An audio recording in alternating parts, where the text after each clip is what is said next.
Sheila, natatandaan mo dati, di ba, pag maliliit pa tayo, tinatanong kung yung parang mga contest, kung ikaw ay isang ganito, isang hayop, ano ka? Ganyan, di ba? So, nung maliit ka, anong sinasagot mo? Tsaka kung ngayon kita tatanungin, ano ka na? Siguro ako dati, Father, para talaga beauty contest to, no? Talagang may ganitong factor. Oo, sanay ka naman dun. Oo. Kung noon, ang sagot ko siguro, Father, water. Bakit? Because it is essential. Wow, parang pick-up But it line can na. also be dangerous. Ayan. Kung ngayon? Ngayon na, goma. Dahil alam mo ba, Father, na ang isang katangian ng goma na maibahambing sa tao ay itong resilience o yung kakayahang matatagalan ang bigat o ang pagsubok na bumabalik pa sa dating anyo pagkatapos. O, hindi ba okay? Alam mo, para rin yung kawayan o kugon. Anumang lakas ng ihip ng hangin ay sasabay lamang pero muling babalik sa pagkakatindig pagkatapos. Sa larangan ng relasyon, ito rin ang hinihingi. Pero may mga pagsubok na sadyang napakahirap lagpasan at parang muling makabangon at bumalik sa dating anyo o pagkakatayo. Ano kaya ang mga ito? At mas mahalaga, papaanong maiiwasan ang paghantong sa mga sitwasyong tuluyang sisira sa relasyon? Iyan po ang ating aalamin sa ating pagtatanghal ngayon. Kaya bangon na po at samahan kami sa Family Matters. Pero alam mo, Sheila, hindi ka pwedeng goma eh. Kasi, di ba yung hinatak mo, babalik sa dati. Ikaw, mukhang hindi naman na pwedeng babalik sa dati. Ay, excuse me ha. I think I'm happier now. So, hindi ko na kailangan bumalik sa dati doon. Di ba? Pang beauty queen talaga.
Ngayon po ay samahan niyo ko sa ating pagninilay para sa ating Ebanghelyo para bukas na sa ika-23 ng karaniwang panahon ng kapag linggo. At alam po ninyo, siguro 3 punto ang nais kong pagtuunan natin ng pansin sa Ebanghelyo natin bukas.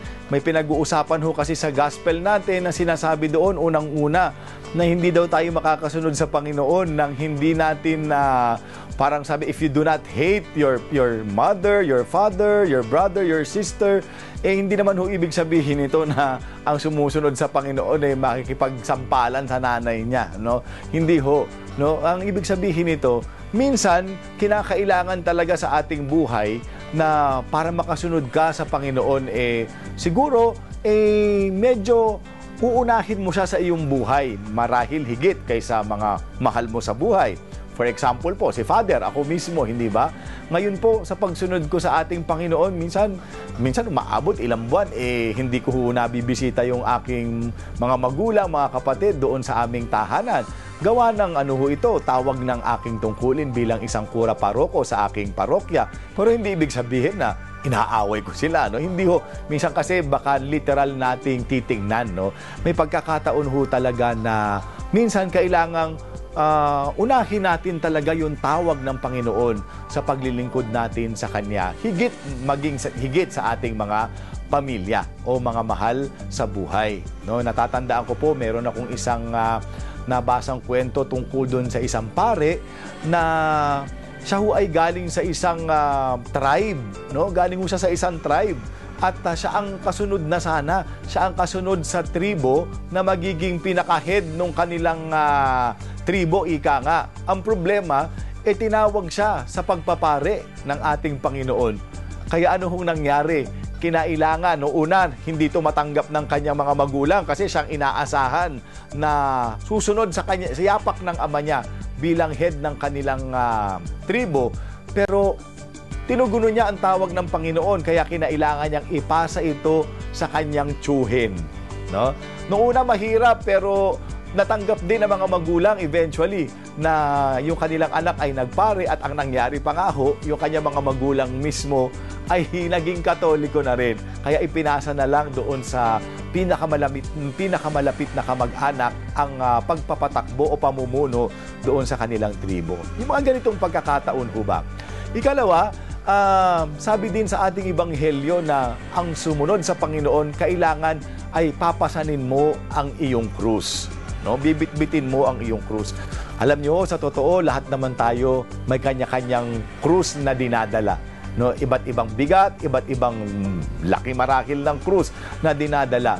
Pero ang hindi ko makalimutan yun sinabi sa amin noon ni Cardinal Tagle. Siya ho ay Father Chito Tagle pa lamang noon. Hindi pa siya Cardinal. No? Teacher ko ho kasi siya. Sabi niya, ang pinaka magandang pagdadala daw ng krus, ang pagyakap sa krus. Kasi mentras daw inilalayo mo ang krus sa iyo, lalo siyang bumibigat. I remember na nagbigay pa siya ng ng illustration, no? Pinabuhat niya yung silya, isang silya ng palayo doon sa isang estudyante, isang seminarista. After ilang minuto, hirap na siyang buhatin. Pagkatapos nung nahihirapan na siya, sabi ni Cardinal, ngayon, buhatin mo siya ng payakap. Niyakap niya ngayon yung silya. Sabi ni Cardinal, anong mas madaling pagbubuhat? Sabi ng seminarista, mas madali ho palang yakapin. No? Minsan ganun din sa ating buhay. No? Mientras nilalayo mo yung dala-dala mong krus, lalong bumibigat, subukan mong yakapin. No? Mas gagaang ang iyong pagdadala sa krus. Na, kung ano man ito, kung ano man. Alam nyo, sabi ko parati kong sinasabi sa mga parishioners ko, dapat magpasalamat kayo na may krus pa kayo. Ibig sabihin, habang may krus ka, buhay ka pa. Ang wala na lang krus yung nandoon sa sementeryo. No? Kasi wala na silang binibit-bit na problema, mga pagsubok dahil nakalibing na sila. Pero ibig sabihin, hanggat may krus ka, buhay ka pa. At yun ay isang biyaya. Ang buhay ay parating isang biyaya sa Panginoon. At siguro pangatlong nais kong pagnilaya natin, sabi din po kasi sa Ebanghelyo, hindi daw tayo makakasunod sa Panginoon kung ating dala-dala ang ating mga possession o kayamanan. Sinasabi ba nito na hindi ka dapat nagsisikap para umasenso buhay mo, magkaroon ka ng mga ipon sa buhay mo? Hindi din ho, no? Ang sinasabi lang nito yung pagkakaroon natin ng siguro ng spirit of detachment para tayo makapaglingkod sa Panginoon. Alam nyo kasi madalas yung ating ambisyon, ating profesyon, ating hanap buhay o yung mga iba't ibang pinangahawakan natin, ito ang nagiging sagabal ba o dahilan para hindi tayo makasunod sa Panginoon. Ilan ho ang iniimbitahan ko na sabi ko, Kuya, hindi ka mag-serve ka naman bilang lay minister. Sasabihin ho sa akin, tsaka na, Father, kasi nagtatrabaho pa ako.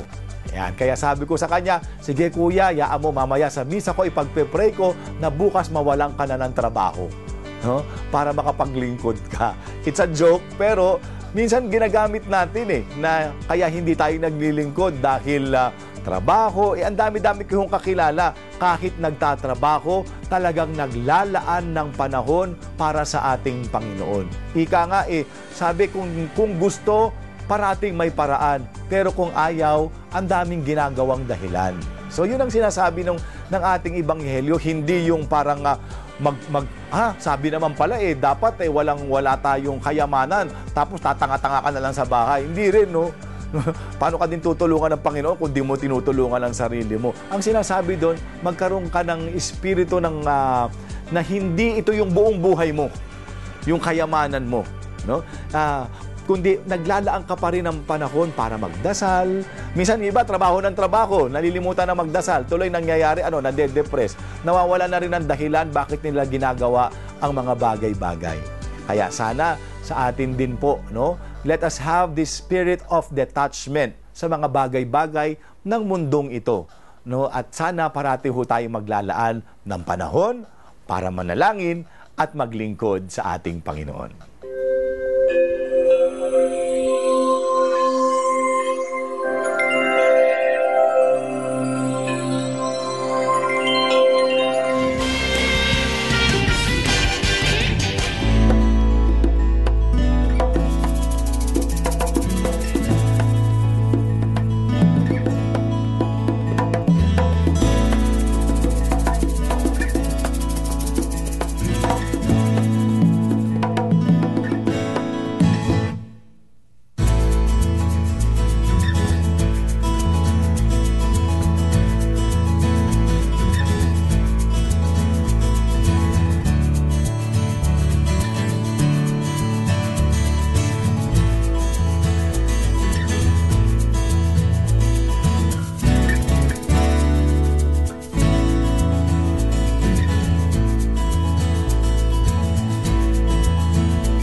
Sa panahong ito, na ang mga kabataan ay nawawala ng pag-asa dahil sa masyadong modernong paraan at naging, kumbaga, ay nakatutok sa panahon, sa kasalukuyang panahon ang mga kabataan. Nawawala yung kanilang pananaw sa kabilang buhay. Sa ating debosyon sa mahal na ina, itinuturo sa atin ang nag-aantay sa ating biyaya sa kabilang buhay, na ang buhay natin dito sa lupa ay isa lamang paglalakbay. At sa paglalakbay na ito, si Maria ang nagbibigay liwanag sa bawat isa sa atin.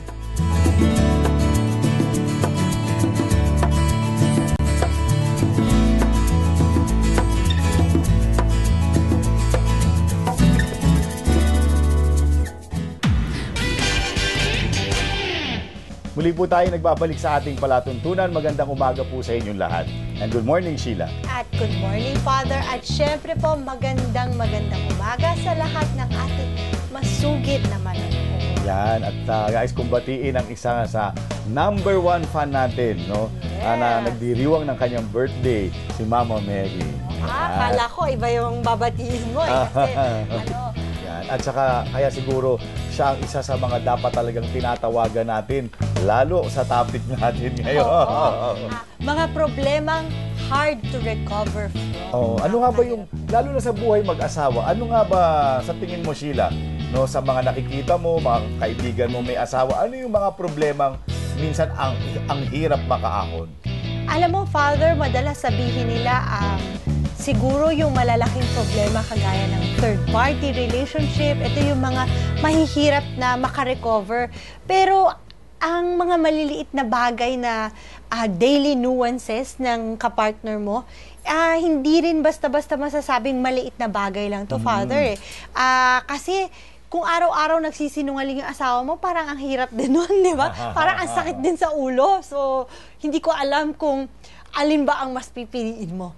Yung grabeng malaking kasalanan o yung paulit-ulit na maliliit sa araw-araw? Wala siguro. Tama. Pero parang imposible yata yun sa buhay mag-asawa no? Oo. Parang imposible yun na yung wala alinman dun sa dalawang sinabi mo, no? May mga maliliit talaga, bahagi yun ng papakasalan nyo sa isa't isa, no? Sana nga mamili ka na lang Wag all of the above Yun ang pinakamahirap. Kaya nga, Sheila, alam mo, ang problema, pagsubok o hadlang.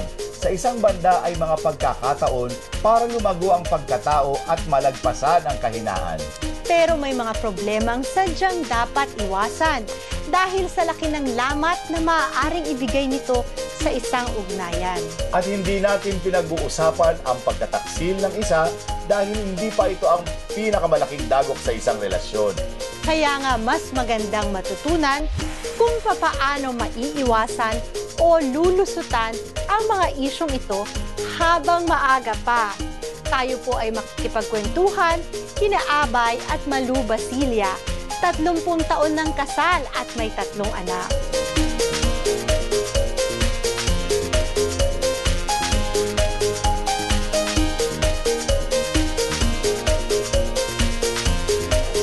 Salamat po sa pagpunta. Yan, 30 years yung ano natin to. Yung ating pag-uusapan at matututunan kina dito, no, tungkol sa ano nga ba yung mga problema ng mag-asawa na medyo mabibigat. At kung ano yung mga, ano dito, yung research mo, Sheila, ikaw naman na nag-research ngayon eh. Ito naman daw ang 4 issues marriages would find hard to survive, according to Mickey McWade. First one is ceasing to be partners. When one partner feels that the other is immature, irresponsible, untrustworthy, or selfish, the marital dynamic will crumble, destroying the intimacy and sexual attraction. So one partner, according to him, will detach, and sometimes domestic abuse happens because of this. Ito na daw yung extreme version ng ceasing to be partners. So ano naman daw ang parang solusyon or magandang gawin natin? Let us recognize detachment early on and find ways to strengthen the connection at all times. In highlight, all times. Mahirap gawin yun pag mag-asawa, di ba? So, meron po bang instances na sometimes we forget that we are partners? Paano po ba nangyayari yung sometimes yung nagkakaroon ng neglect or we sometimes cease or forget that we are partners in this relationship? Siguro ano na lang, kasi mga ngayon 36 years na eh. 36. Siguro by this time talaga medyo natutunan na rin nila yung art of accepting kung ano yung mga little things na ito. Pero nung bagong kasal ka Kala ko art of war ang sasabihin. Kala ko natutunan. Nung bagong kasal pa lang po kayo, meron bang mga ganitong nakikita na parang immaturity sa isa't isa nung nagsisimula pa lang kayo bilang mag-asawa? Sa aking part mayroon kasi since ang work niya nasa labas, lagi siyang nasa labas, nasa destino, nasa ano. Siyempre, hindi mo noon may iwasan ang mga kasama niya may mga girls, may mga selos. Pero one time na yung bang napagchismisan lang ng mga kasamahan. So medyo nag-react ako ng yung hindi naman sobrang galit na galit, violent ka, gano'n. Hindi naman. Pero talagang galit na talaga ako. Pero ano ba yung ang ginawa ko nung sobrang galit na ako? Kahit iyak ako nang iyak, na hindi ko pa nga alam kung anong ginawa niya, na hindi ko pa nga siya tinatanong, mga chismis pa lang. Nagbabad ako sa church. Yun lang ginawa ko. Nice. Pray. Nag-pray lang. Doon, nagbabad talaga ako diyan sa Antipolo. Diba? Pero pag merong silent treatment na gano'n, paano kasi pag pinatagal yung silent treatment, I think yun yung dahilan kung bakit nagkakaroon ng you drift away from each other. Nawawala na ng passion, Father. Parang okay lang kung nandyan ka. Kung wala ka, okay lang din. Paano uli na ibabalik na nagsasalita na uli si tita? Ay, ini-explain ko naman ng kaibigan ko yun. Nare-recognize nito. Kasi yung iba, hindi papansinin yun eh. Hindi ba hindi siya kinakausap. Bahala ka dyan lang. Ginagawang masama eh. Huwag mo kausap. At yun ang nagsisimula na sa pagkakawalang bahala sa isa't isa. Yung hindi na nga nagsasalita. Ang gagawin naman ng lalaki, aalis. Tapos babalik kinabukasan na. Diba? Doon na nagsisimula yung yung loob sa counseling. Number 2. Ito. Chronic complaining and blame throwing. When marital problems are not resolved to the satisfaction of both, resentment builds and this erodes relationships. Ano daw dapat gawin? Solving a problem by compromise is more important than being right. Yan. Individuals who cannot accept accountability are doomed to fail in relationships. No? Once na may nagawa na ganon, pinag-uusapan talaga namin kaagad kasi magbulyawan man kami, wala namang mangyayari. Hindi rin nare-resolve Hindi yung rin problema. nare-resolve. Oo. Kasi mahirap din yung magbulya. Kasi hindi naman namin ugali yung nagsisisihan kami, nagbubulyawan kami. Hindi namin ugali yun eh. Once na may ganong situation, it's either na ako tumatahimik, tapos siya nagsasalita. Tapos it's either na ako naman nagsasalita, siya naman tahimik. Tapos nag-uusap kami, nagko-compromise kaming dalawa na, this is what we're going to do, ganyan. Kasi mahirap naman na ako lang ang may alam, tapos siya rin ang may alam. Hindi pa pwede.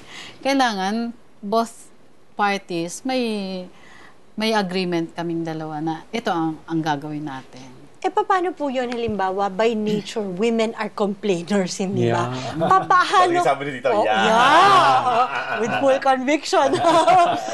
hindi kasi, alam mo, Father, siguro, hindi naman dahil sa complain ka na complain, kasi dahil ang load ng responsibility sa bahay na pupunta sa kanya, no? Paano po i-handle ang isang asawa na talagang by nature, kasi sabi nga ni Tita, hindi kasi namin nature yon. Pero paano po kung ang partner ninyo, ang nature niya, talagang makomplain? Paano i-handle yung ganong klaseng sitwasyon? Tipong nagger. Oo, tapos, magmula sa maliit na bagay, kino-complain hanggang sa issue sa malalaking bagay. Whether hindi ka lang nagsarado ng toothpaste or kulang ang perang dinadala mo, complain ng complain. Paano po i-handle ng isang partner kapag ang isa ay naturally like this? Maraming may mga naririnig akong ganyan din. Pero ang iba medyo umiiwas, yung labas ng bahay, tapos tumatawag ng mga kaibigan, nakikipag-inuman. Pero hindi yata yung tamang solusyon. Mag-usap ulit kayo. Siguro yung ninanag niya, baka nga may kasalanan ka, i-accept mo na may kasalanan ka, di ba? Maganda yun kasi sabi nga, actually, I was thinking, ano ba ibig sabihin ng sinasabi dito? Individuals who cannot accept accountability are doomed to fail in a relationship. Siguro yun yung ibig sabihin ni Tito na, kung may kasalanan ka, kailangan you have to accept kung ano yung kasalanan mo. At parati ko sinasabi sa homilya, pag ayaw mong tanggapin, ayaw mo pang baguhin. Yeah. No? Kasi pagka tinanggap mo na, dun mo lang, hanggat dinay mo na, hindi ako mali dyan, hindi mo babaguhin eh. So, nagsisimula talaga yung pagbabago ng isang pagkakamali. First and foremost, i-accept mo na, sorry, nagkamali ako dito sa area na to. Kita mo, ang ganda nung ginawa ni Tita. No? Siguro kung si Tita, nung panahong nananahimik, sabi niya, nagpunta ako sa loob ng simbahan. Yes. Doon ako nagbabad. Sigurado ko kung nagpunta si Tita sa ibang amiga niya, ang sasabihin ng amiga niya, totoo yan, ako, ganyan talaga, ako, kung ako sa'yo, gawin mo to, ganyan. Lalo silang magkakabusitan. Pero dahil nasa simbahan siya, napayapa siya, nakapag-isip siya ng mas kung ano yung tama. Diba? Amen. Amen. Diba? So marami pa po tayong tatalakayin. Actually, meron pang dalawa pero magaganda din itong topic na ito. Kaya ako, sandali tayong magbe-break pero magbabalik po kami. Yan. Nakakatawa naman. No. Kung hindi pala medyas. Wala rin dito.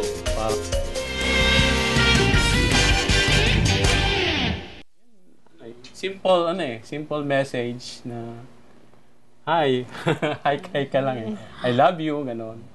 Malaking bagay, sana. So, parang, halimbawa, kung nasa probinsya ako, nasa North Luzon ako